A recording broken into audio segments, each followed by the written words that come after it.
So I was talking this morning over breakfast. I said my gauges, but they're bouncing and it's wrapped once, my system pressure gauge. And once it wraps, you're pretty much on borrowed time. So I got, I got 100 acres of oats in, and I moved up to this field, and just before I started, boom, she blew up. So she's full of oil all over. Fortunately, the dealer has a new, oh, these are all filled. Okay. I was wondering if they were all glycerin filled. I don't know if this one actually was when I replaced it last year. So anyways, got a shiny new gauge, get it installed, and we'll see if a new gauge fixes some of this problem. So I did have this problem the first year we bought the drill, where the gauge would be bouncing and wrapping and bouncing and wrapping. And one of the solutions was to upgrade this shuttle valve here. So I don't know if there's seals in it that have failed, or maybe it's failed as well, or maybe just the gauge was, I mean, it's not going to last forever, especially if it's bouncing. The crazy thing, like, they put a 3000 psi gauge on, and the system pressure runs at like 2900 all day long. So you're basically maxing it out. Anytime you go over a bump or a rut, it shocks the drill, and bang, shocks the gauge. So I am looking, I'm gonna upgrade it to a 5000 psi gauge, but I don't know if the threads are the same. I don't know, those are O-ring Boss threads or whatever. So I'll take one of these failed gauges in and see if I can get a 5000 psi gauge. That would be better. Then it wouldn't have to be maxed out all the time. So I just pulled this out. I wanted to check and see if the O-rings and everything were still good on it, because this was an upgrade last year. There was a different style. I think they call this the safety shuttle valve. Anyways, that's been, I put that new in last year. So, but it still seems to be all right. And this guy doesn't spin out because it hits here, and I didn't bring a Phillips screwdriver. So Corey just ran back to get that. Stuff like this I always find so frustrating. Like, there's so much room on this toolbar. Why do they have to make it so the gauge hits that? Like, they could have, right? You could have done anything. You could have moved this thing a bit sideways. You could have, like, I mean, I realize it's hard to change it now because this is already designed and built, but during the design process, who didn't see that coming?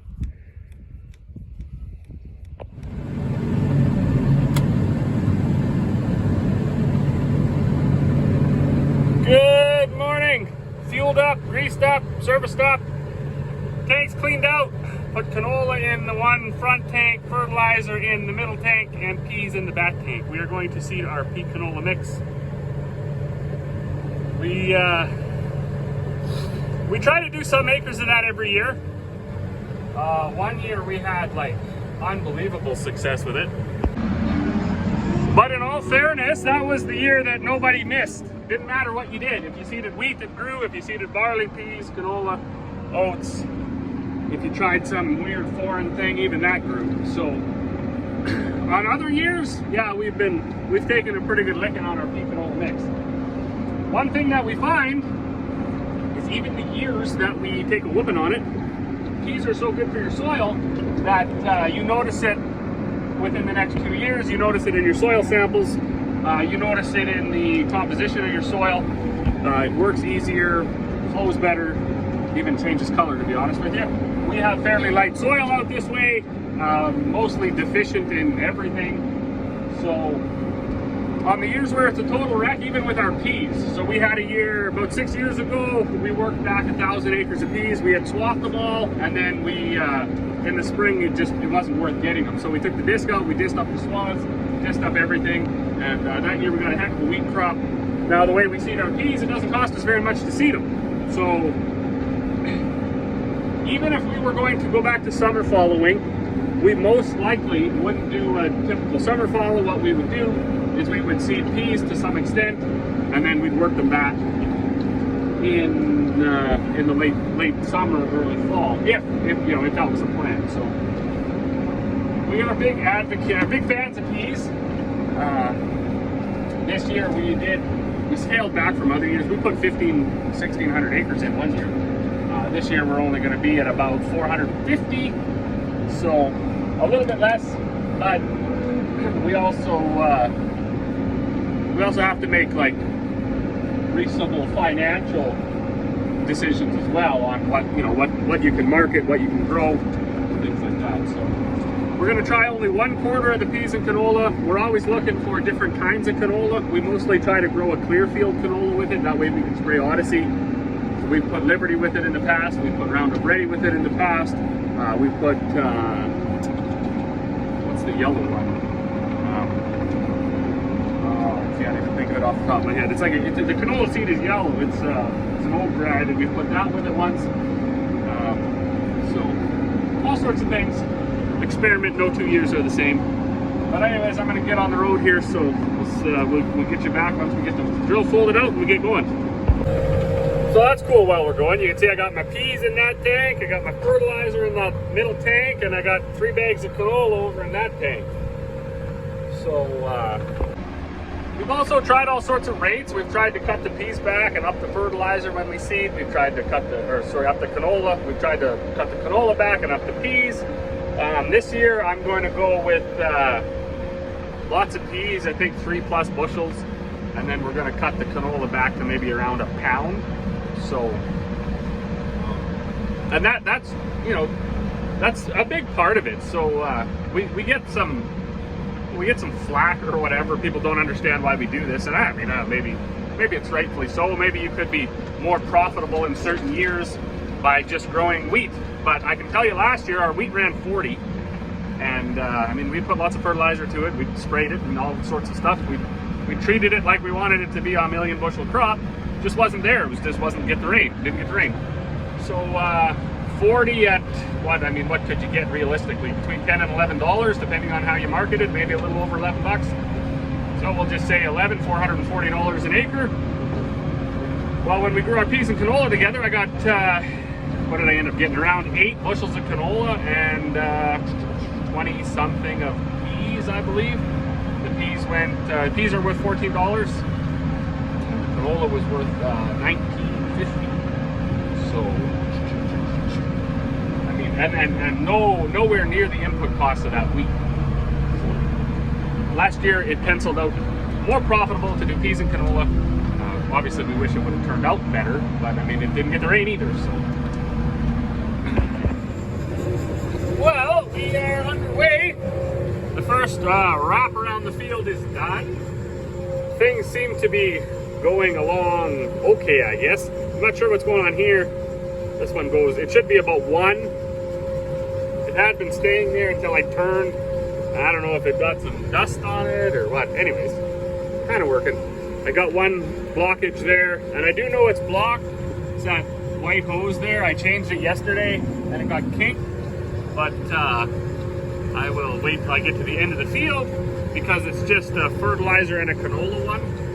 So if there's not canola in that little strip, and there's not fertilizer, it won't be the end of the world. I'll just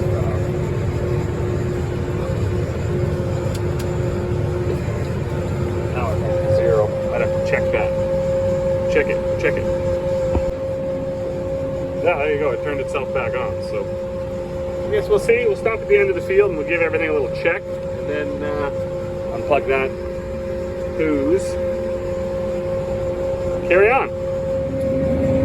Oh, what a scorcher of a Sunday. It's like already 30 degrees. I've been at it for a couple hours now. It's 11:54. Got the outside rounds done. Got quite a few done into the field as well.